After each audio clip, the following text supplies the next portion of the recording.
over to meteorologist Amber Lee this morning. Can we talk about the moon? Okay, I The have a supermoon. shot Yeah. moon. It's our Wow. final Ooh. supermoon of the year, and this is what we call the cold supermoon. So usually we have a full moon around this time of the year, but we've added that with the supermoon, so you can see how big and bright it is, and it's going to continue to stay a little bit fuller for the next couple of days. And because of the supermoon, we're looking at those bigger than normal tides, that astronomical tide pulling. So that's why we have those coastal flood advisories and high surf advisories taking place. So here's a quick look. I want to show you.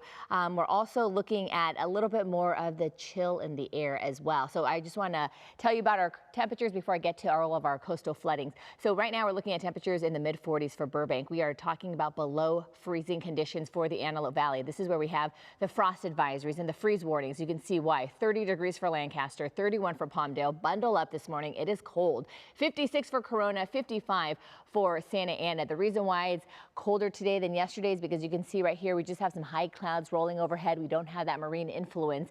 So this is why with those offshore winds, it kind of just pushed away the marine layer. And so that's why we're left with clear skies here in Southern California, other than the high clouds up above, but that's about it. It's not insulating the heat that we saw yesterday. So these offshore winds will continue, and this is what's going to warm us up and dry us out as we head into the next few days.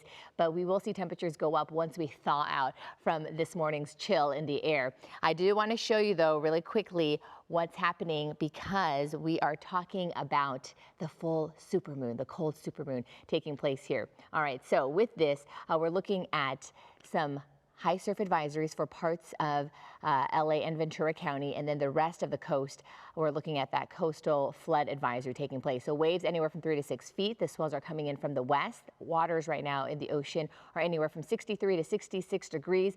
And then the next high tide, this is where we could see some 7-foot tides this morning, 7:39, and then low tide taking place at about 3 p.m. So we're going to see that drastic difference, because at low tide, we're talking about waves being less than a foot. So here's a look at what we're talking about. So there's that high surf and beach hazard statement. We're going to talk about waves anywhere from 4 to 7 feet for areas like Malibu and also parts of Ventura County. And then the rest of our coastal communities, we're looking at 4 to 6 foot waves. And then again, dangerous rip currents. So just give yourself that extra, not extra time, sorry. Give yourself, if you're headed to the coast, to camp out closer to a lifeguard tower.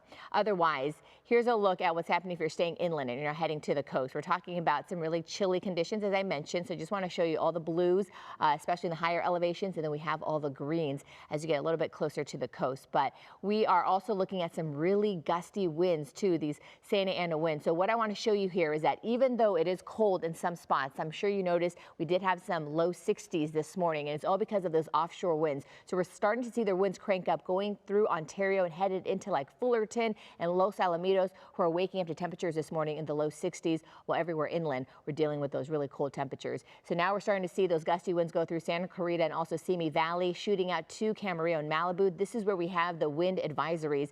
So winds could gust up to about 45 miles per hour here. And then with those winds doing its job, we're talking about 1 to 3 degrees warmer than yesterday as these weak offshore winds continue. But the biggest warm up will take place at the end of the weekend into next week, where we are talking about some really warm temperatures. So I want to show you really quickly what happens with the winds today. So usual wind prone areas will see some really gusty conditions.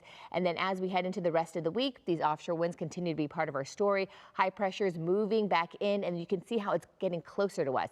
As it moves closer to us here in Southern California, this is what's going to bring that significant warming trend. And we're talking about the return of 80-degree weather, especially for a lot of our inland communities as early as Tuesday, like the Inland Empire. So each day, little by little, temperatures will go up until we head into next week. Valleys, you start to see 80s by Monday. And then for LA and Orange County, you'll start to see some 80s by next Wednesday. So I'm going to move out the way to kind of show you. All right, back to you, Kalina. All right, Amber, thank you.